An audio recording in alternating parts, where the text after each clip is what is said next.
At 11:22 p.m., the South China Sea's nighttime surface was interrupted by the simultaneous activation of 17 launch systems across 3 coral atoll complexes, 1,200 kilometers from the nearest Philippine coastline. The plan's integrated Spratly Island defense network had been designed for exactly this moment.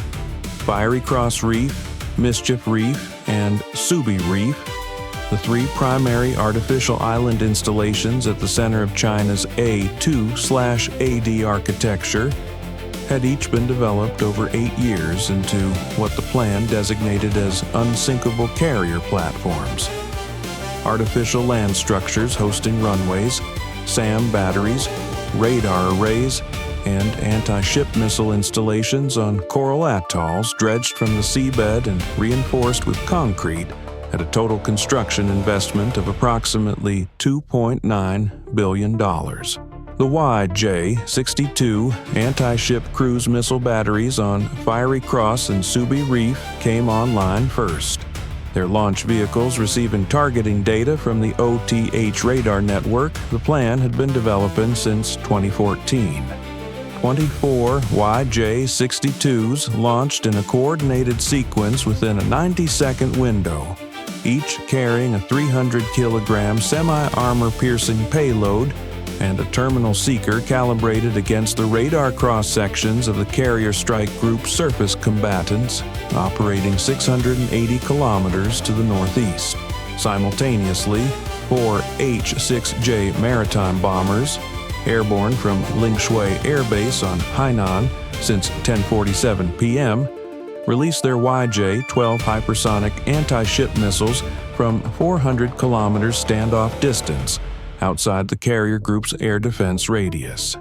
Each H-6J carried 4 YJ-12S.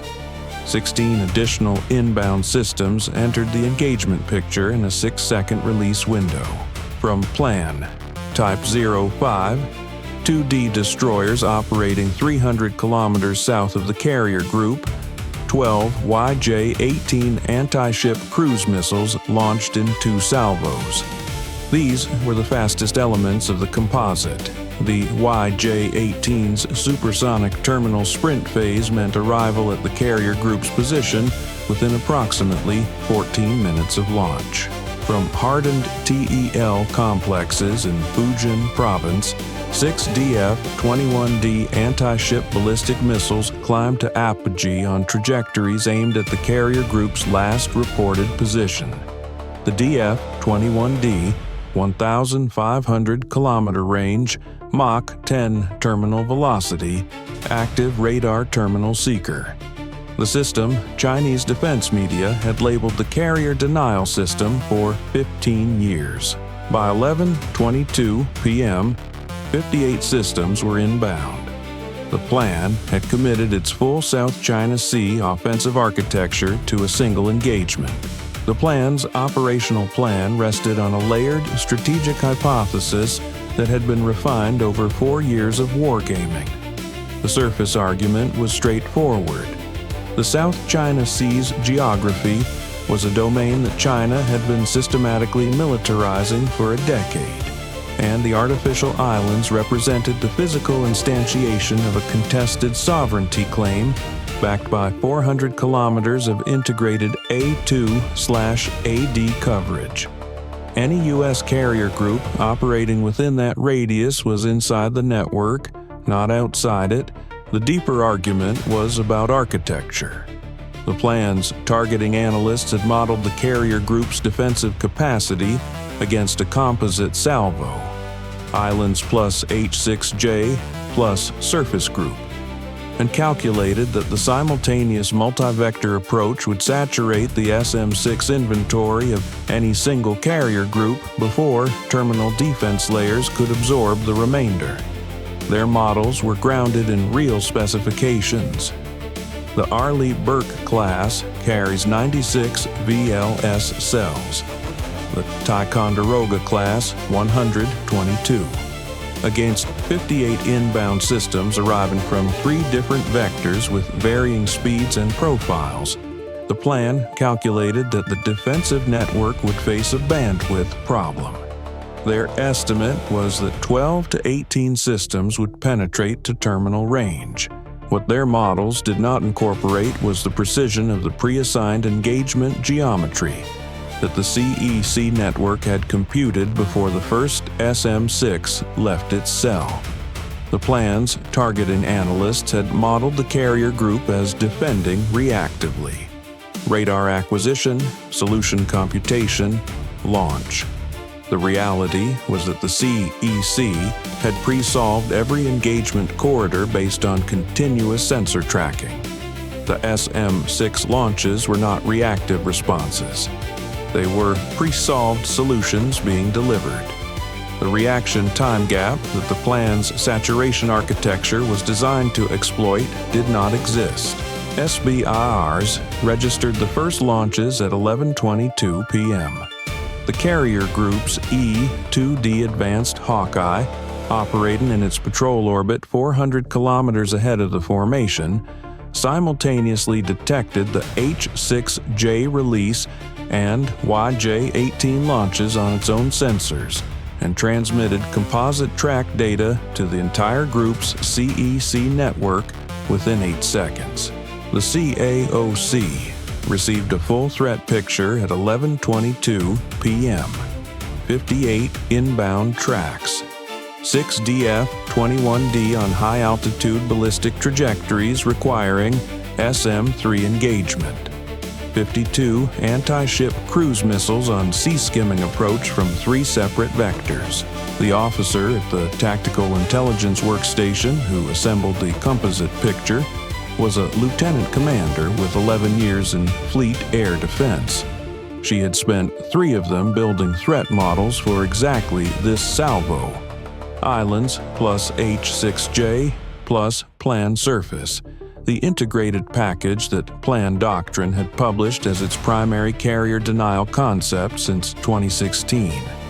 The composite had been the fleet's homework problem for years.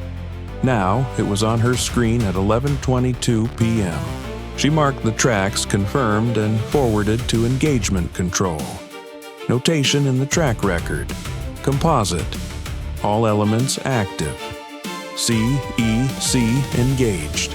The CEC network distributed engagement assignments automatically across all surface combatants within the strike group in 11 seconds. SM-3 Block 2A was assigned the DF-21D tracks, 6 targets, 6 interceptors, engagement geometry computed against the high apogee trajectories. All 6 SM-3s were away within 4 minutes. 5 DF-21D intercepts were confirmed at altitude. The 6th, following a modified terminal approach that flattened its dive angle beyond the intelligence database's cataloged parameters, survived the SM-3 envelope and descended toward SM-6 range. 2 SM-6s engaged it. 1 confirmed intercept at 43,000 feet. Fragments impacted the ocean surface 12 kilometers north of the carrier. SM-6 handled the anti-ship cruise missile volume. 71 SM-6 interceptors were expended across the 4 surface combatants in the first 22 minutes, each assigned to a specific track based on threat geometry, time to impact, and weapon availability. Against a composite of 52 anti-ship cruise missiles approaching from multiple vectors, the SM-6 intercept rate was high but not complete. 47 of 52 anti-ship cruise missiles were intercepted in the SM-6 engagement zone. 5 entered terminal phase. The F-35Cs operating in the forward cap position engaged the H-6J formation before the bombers completed their release sequence. 2 H-6Js were engaged with AIM-120D long-range air-to-air missiles at extended range. 1 was confirmed disabled before the release of its 4th YJ-12. 3 missiles from that aircraft never entered the engagement. The other, H-6J, completed its release before the intercepting missile reached parameters. The remaining 2 H-6Js had already released at maximum standoff and were withdrawing. The F-35C cap had reduced the inbound salvo by 3 systems at the cost of both aircraft reaching minimum fuel state, diverting to Palawan Island for recovery and refuel. The CAP had done exactly what its mission profile required. Of the 5 anti-ship cruise missiles in terminal phase, 4 were engaged by SeaRAM systems on the carrier and its close escort vessels at ranges between 1.2 and 3.8 kilometers. 11 round launchers engaging targets at close range and rapid sequence. 5 missiles produced effects. 3 reached the USS designation omitted cruiser, the most forward surface combatant assigned to the outer defensive perimeter. The first, a YJ-18, in its terminal supersonic sprint at Mach 3, struck the forward superstructure and rendered the forward VLS section non-functional. The second, a YJ-62, impacted aft and disabled port propulsion. The ship remained afloat and retained partial defensive capability, but required towing assistance and was mission degraded. Personnel losses from both impacts combined: 22 incapacitated, 4 severely. 2 additional missiles reached a destroyer operating in the carrier's inner screen. A deliberately designed time-on-target pairing, YJ-12SE, arriving from different vectors within 4 seconds of each other to saturate point defense. The first was caught by CIWS at 800 meters. The second impacted the aft section and triggered a fire that damaged control parties contained within 19 minutes. 11 personnel were incapacitated. The ship retained propulsion and communications and remained in formation. The carrier itself, the primary objective of the entire planned composite, was undamaged. Every system the plan had optimized for carrier denial had been absorbed, degraded, or redirected before reaching the hull. By 11:44 p.m., 22 minutes after first detection, the inbound composite was resolved. 53 of 58 systems accounted for by interception. 2 U.S. surface combatants damaged. The carrier group's offensive capability was intact. Operation Reef Silence had been active for 14 minutes. The targeting package had been built on a fundamental assessment documented by the Joint Intelligence Community since 2018. The plan's artificial island installations were among the most precisely cataloged military targets in any theater. Every radar array, every missile launcher revetment, every aircraft shelter, every communications node, every fuel storage facility on flat coral atolls with no terrain masking, no geological depth, no subterranean infrastructure. Each had been photographed, measured, and matched to specific weapons. The islands had no underground. Everything was on the surface. 2 meters of coral above sea level was all there was between the equipment and the open sky. 2 B-52H bombers had launched from Andersen Air Force Base at 9:14 p.m., 7 hours before the plan's engagement, on flight plans listed as routine maritime patrols.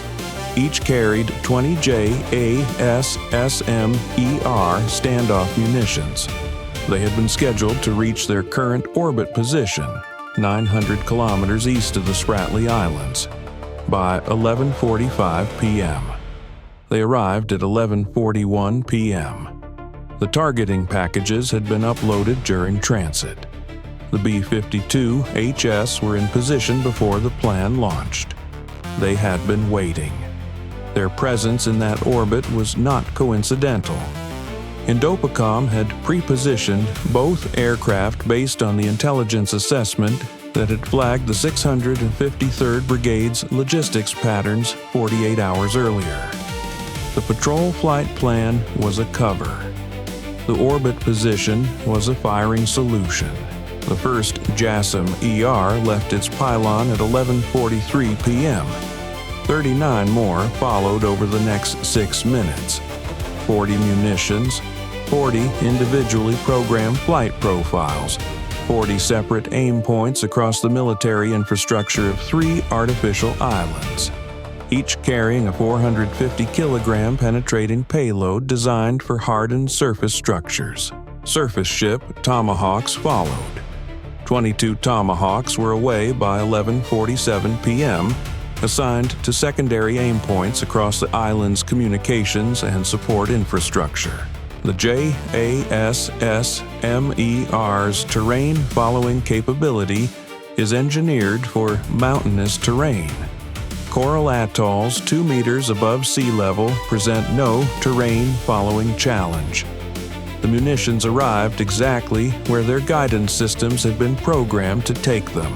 By 11:43 p.m., the run-in expenditure at the CAOC stood at $595 million. $410 million in interceptors already expended, $185 million in outbound JASSM-ER and Tomahawks. The SM-6 inventory alone, $71 and $4.1 million each, $291 million in terminal air defense. The SM-3S, 6 at $9.8 million. The JASSM-ER, $1.36 million each, 40 airborne. The Tomahawks, $1.87 million each, 22 outbound. The invoice had been open for 21 minutes. The EA-18G Growlers launched from the carrier at 11:27 p.m., climbing to jamming altitude as the intercept phase resolved. By 11:38 p.m., their ALQ-99 suites were active against the planned radar infrastructure on all 3 islands. The Growlers flew a figure-8 jam in orbit at 28,000 feet, each pass reinforcing the frequency suppression across the island radar bands. From Fiery Cross's radar room, the screens had gone from track dense to static in under 2 seconds. The operators knew what it meant. They could not fix it from inside a structure that was itself now a target. The radar arrays on Fiery Cross, mounted on structures rising 30 meters above the coral surface, unmasked in all directions, received targeted ARGM-ER anti-radiation missiles first. 3 of 4 fired reached their targets. The 4th tracked a frequency shift emission that moved off its assigned band mid-flight and impacted the ocean 200 meters from the antenna tower. The antenna remained operable. A JASSM-ER, already assigned to a nearby aim point, was redirected during transit and completed the engagement at 12:03 a.m. U.S. Cybercom activated pre-staged access to the island's fiber optic communications backbone. The undersea cable link connecting all 3 island installations to the planned Southern Theater Command on the mainland. At 11:36 p.m., the access had been in place for 9 months. At 11:36 p.m., it was activated, not established. Communications traffic between the islands and their mainland command began to fragment within minutes. Not severed, but delayed and corrupted enough that coordinated follow-on direction became unreliable, precisely when the plan needed coherent command most. The first JASSM-ER impacts on Fiery Cross Reef came at 12:01 a.m. The YJ-62 battery on the reef's western installation, the same battery that had contributed to the initial salvo, received 3 JASSM-ERs in coordinated sequence. The coral surface, built to support heavy concrete construction but not designed to absorb precision-penetrating munitions, provided no defensive absorption layer. Each munition reached its programmed impact point without intermediate obstruction. The radar tower on Fiery Cross's eastern tip was addressed at 12:02 a.m. The communications relay at 12:04 a.m. Mischief Reef received 14 JASSM-ERs in a 12-minute window between 12:03 a.m. and 12:15 a.m. The J-11B hardened aircraft shelters, reinforced concrete 1.2 meters thick, required GBU-28 penetrating munitions from the B-52HS, 4 GBU-28s against 4 shelter aim points, 2 confirmed penetrations, 2 shelters with hardening that exceeded the penetrated munitions parameters at the available delivery angle. The aircraft and those 2 intact shelters were operational. Subi Reef, the largest installation with the island chain's longest runway, received simultaneous JASSM-ER and Tomahawk engagement beginning at 12:05 a.m. The HQ-9 SAM battery on the reef's northern segment, which had been tracking the B-52HS throughout the operation, was suppressed by 2 HARM missiles from an F-35C at 11:58 p.m. before the B-52HS entered its maximum engagement range. The SAM battery's search radar resumed operation 14 minutes later. The launcher vehicles by then had been addressed. At 12:09 a.m., the running total crossed $1.1 billion. The JASSM-ER load of both B-52HS was 90% expended. The Tomahawk supply was at 40% remaining. Exchange ratio developing, U.S. munitions expenditure against plan island infrastructure, replacement value trending toward 1 to 1.5, lower than Iran and China-Guam scenarios. The islands are expensive in construction but exposed in position. What the ratio understated was the asymmetry in time. Restoring a radar tower on a coral atoll in a contested maritime environment takes 18 months. Expending the JASSM-ER that addressed it took 1.4 seconds. At 12:11 a.m., 3 J-11B fighters launched from Mischief Reef's intact runway, 2 from the undamaged shelters, 1 from a dispersal revetment that had not been in the targeting package. They climbed toward the carrier group's position, armed with PL-15 long-range air-to-air missiles at Mach 1.4. The carrier's F-35C alert package had launched at 11:58 p.m. in anticipation of exactly this contingency. 4 aircraft now at 35,000 feet, 280 kilometers from the J-11B formation. IM-120D engagements initiated at 12:13 a.m. The J-11Bs attempted electronic countermeasures and evasive maneuvering. At beyond visual range parameters, sustained maneuvering degrades a fighter's energy state without providing corresponding missed distance against an inbound AMRAAM. 2 J-11Bs were rendered non-functional before entering their own PL-15 launch parameters. The third achieved PL-15 release before its own engagement concluded. Its missile was decoyed by the F-35C's electronic warfare suite. The J-11B was engaged 2 seconds after release. The carrier group was undamaged. By 12:17 a.m., no additional threat tracks appeared on any theater sensor feed. No new planned launches. No additional H-6J ingress. The planned surface group had withdrawn south at maximum speed when surface ship Tomahawks began arriving at their position. The OTH radars that had guided the initial salvo were either addressed or operating in degraded mode. Fiery Cross, Mischief, and Subi Reef had absorbed 55 minutes of JASSM-ER, GBU-28, and Tomahawk engagement.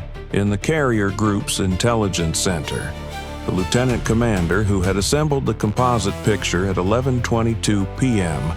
was building the battle damage assessment from the same workstation.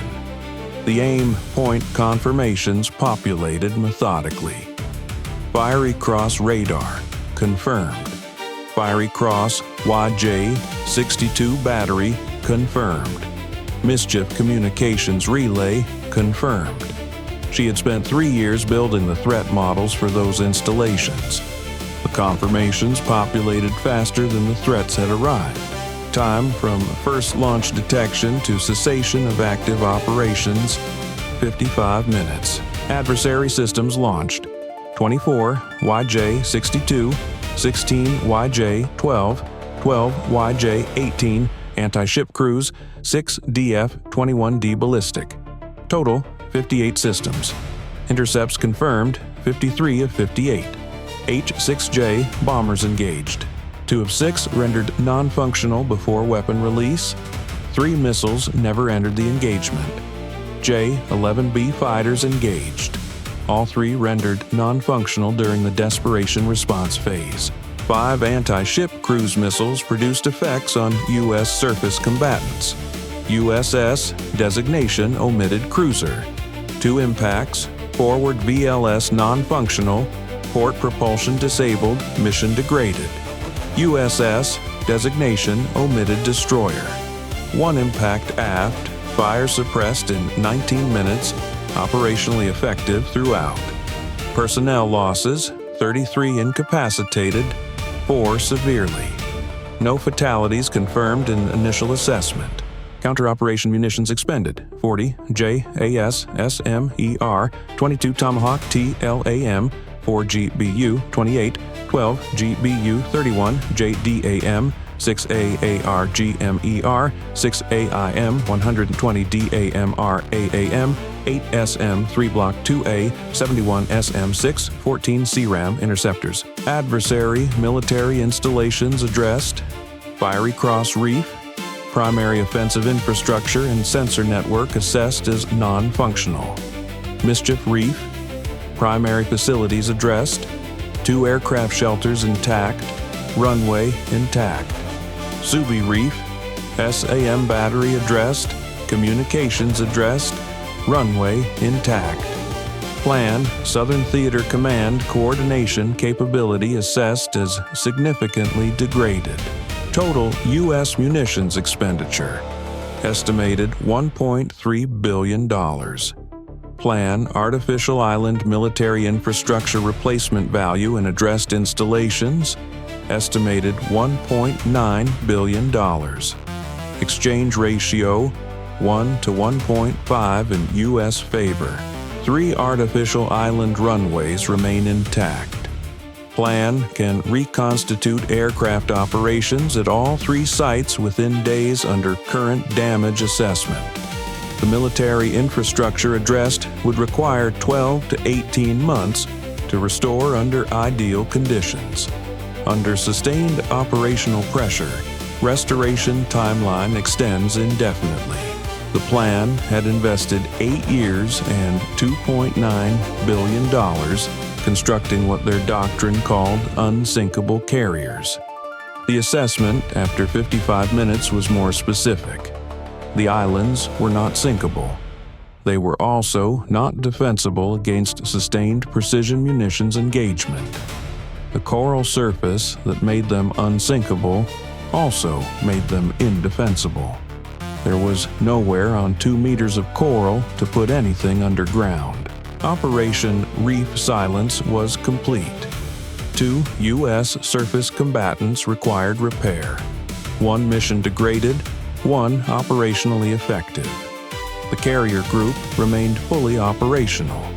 Strike group offensive and defensive capabilities were assessed as intact for continued operations. The plan's primary South China Sea offensive platform had been reduced from an integrated network to 3 coral structures with intact runways and addressed radar, missile, and communications infrastructure. The unsinkable carriers were still above water. Everything built on top of them was not.